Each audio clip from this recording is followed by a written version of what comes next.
नमस्कार मित्रांनो, हम्पीच्या या एपिसोडमध्ये तुमचं पुन्हा एकदा मनापासून स्वागत आहे. आजचा व्हिडिओ जरी शॉर्ट असला तरी तो हम्पीच्या अशा काही ठिकाणांनी भरलेला आहे जिथे गेल्यावर खरंच वाटतं इतिहास अजूनही इथे श्वास घेतोय.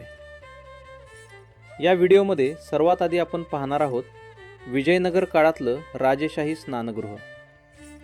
इथे उभं राहिलं की डोळ्यांसमोर त्या काळाचं वैभव जिवंत होतं. आणि मग त्याचाच इनसाइड व्ह्यू, मोठं वॉटर टँक, दगडी कमानी, सगळं इतकं शांत की काही क्षण फक्त बघतच राहावंसं वाटतं. पुढे आहे महानवामी दिब्बा, राजांचा मुख्य मंच. इथूनच दसरा नवरात्राचे भव्य उत्सव, मिरवणुका आणि सोहळे पाहिले जायचे. इथे उभं राहिलं की कल्पनाच मनात सुरू होते. किती ग्रँड असतील ते दिवस. यानंतर आपण पाहणार आहोत पुष्करणी, पायऱ्यांनी बनलेलं पाण्याचं कुंड. पाणी, शांतता आणि त्या दगडांमधली शिस्त, हे ठिकाण मनाला एक वेगळीच शांती देतं. मग येतो लोटस महाल जवळचा म्युझियम आणि आजूबाजूचा परिसर, जिथे छोट्या छोट्या गोष्टीतून त्या काळाचं जग समजायला लागतं. तिथे फिरताना असं वाटतं की आपण फक्त पाहत नाही, आपण शिकतोय, अनुभवतोय. पुढे आहे एलिफंट स्टेबल्स, राजदरबारातील हत्तींसाठी बांधलेली भव्य स्थाने. खरंच सांगतो, हत्तींसाठीची जागा पण इतकी रॉयल. आणि शेवटी आपण येणार आहोत हजारी रामचंद्र टेम्पल, रामाला समर्पित मंदिर. भिंतींवर रामायणाच्या कथा कोरलेल्या, त्या शिल्पांकडे पाहताना नकळत मन शांत होतं.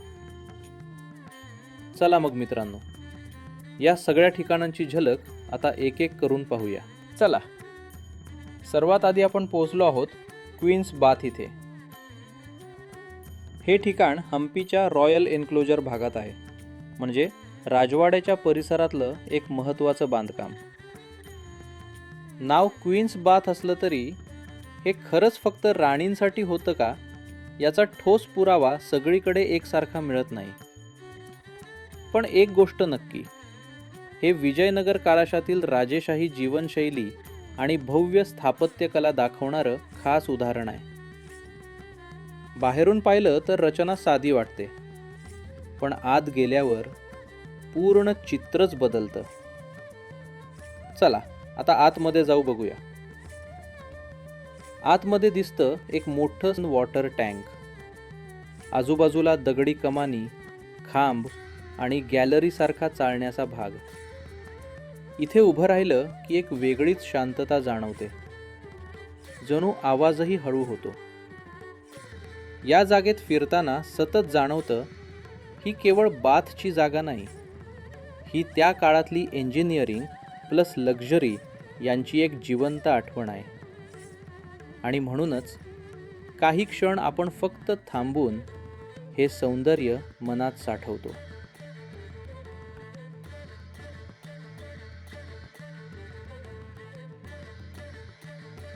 आता आपण पोहोचलो आहोत महानवामी दिब्बाकडे. हे हम्पीच्या रॉयल एन्क्लोजरमधलं एक अतिशय महत्त्वाचं ठिकाण आहे. विजयनगर काळात नवरात्र व दसऱ्याच्या मोठ्या उत्सवांसाठी इथं राजेशाही कार्यक्रम होत असत असं मानलं जातं.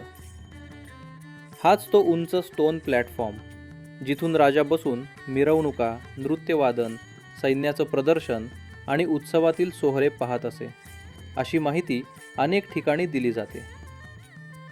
म्हणजेच हा फक्त दगडांचा मंच नाही, तर त्या काळाच्या वैभवाचा फ्रंट रो सीट आहे. आता जरा या दिब्बाकडे नीट बघा. याच्या भिंतींवर सुंदर कोरीव काम दिसतं. घोडे, हत्ती, सैनिक, वाद्यवृंद, नर्तक आणि मिरवणुकांचे प्रसंग. काही शिल्पांमध्ये प्राणी, पक्षी आणि रोजच्या जीवनाचे दृश्यही दिसतात.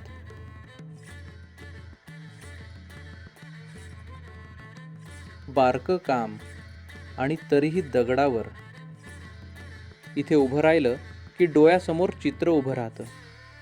ढोल ताशांचा आवाज, गर्दीचा उत्साह आणि राजेशाही थाट. हम्पीचं खास पण इथंच आहे. इतिहास इथे फक्त वाचायला नाही, तो इथे दिसतो आणि जाणवतो.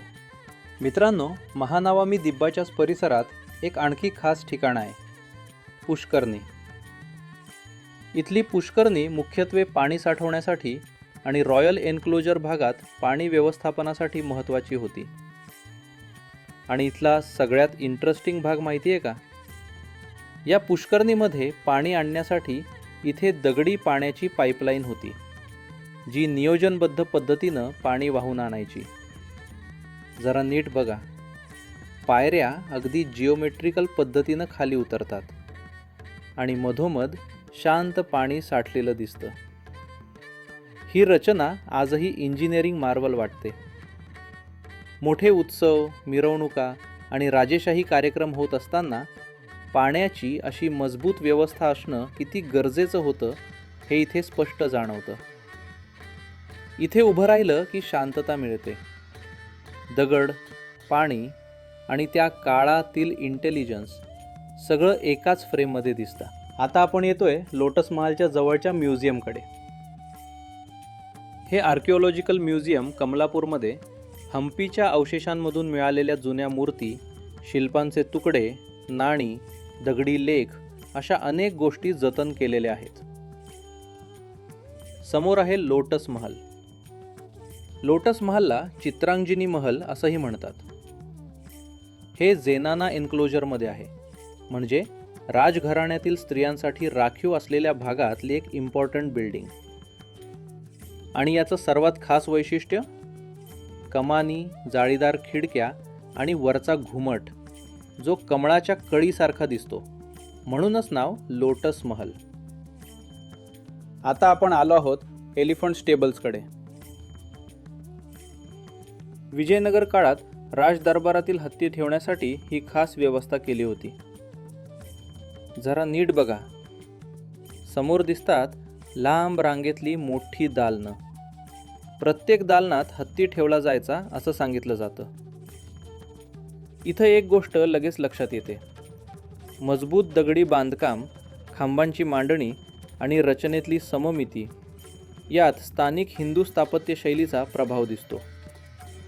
इतकी भव्य जागा पाहिली की समजतं त्या काळात हत्ती फक्त प्राणी नव्हते, ते राजसत्ता आणि प्रतिष्ठेचं प्रतीक होते. आणि आता आपण येतोय एका खूपच पवित्र आणि खास ठिकाणी, हजारा रामचंद्र टेम्पल. हे मंदिर विजयनगर काळात रामाला समर्पित आहे आणि रॉयल एन्क्लोजर परिसरातलं अतिशय महत्त्वाचं देवस्थान मानलं जातं.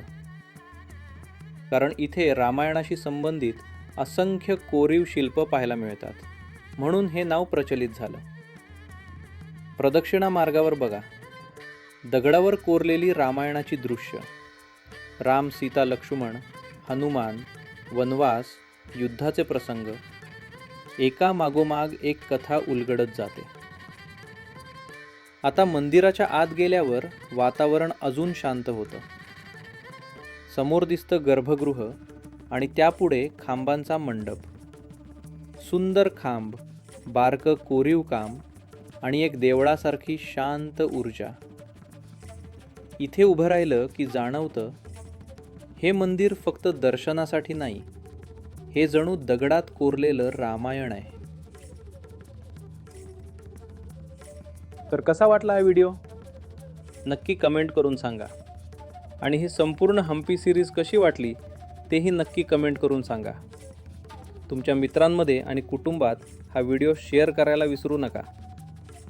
आणि हो, तुम्ही हम्पीला ट्रिप प्लॅन करत असाल तर आपले हे व्हिडिओज तुम्हाला नक्कीच उपयोगी पडतील. आणि हो मित्रांनो, तुम्हाला हम्पीची आयटिनरी व्हिडिओ हवी असेल तर नक्की कमेंटमध्ये लिहा.